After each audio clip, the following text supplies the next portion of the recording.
The engines on the island of Sodor love holiday time. Percy was taking some freight cars to the docks. Terence the tractor was working in a field close to the line.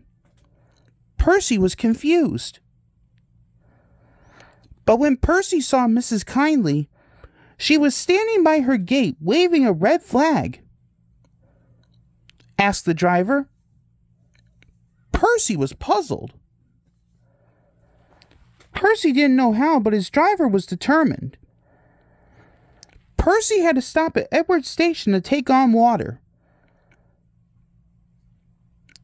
Percy cut in. Edward smiled. When Percy arrived at the docks, he looked all around him. Suddenly he saw a freight car.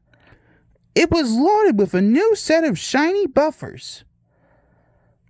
Said his driver. He returned shortly. As Percy was shunting some freight cars into a siding, he heard a voice. There was old Slow Coach, who he and Thomas had rescued from scrap. Squeaked Percy, said the coach. And then Percy explained.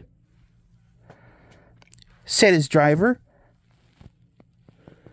At last they reached the village, where the wedding was to take place. Ahead was an old engine shed. Laughed his driver.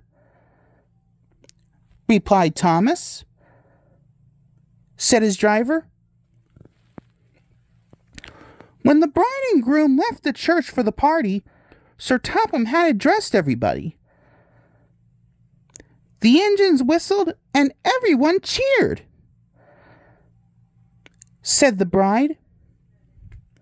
And she kissed Percy.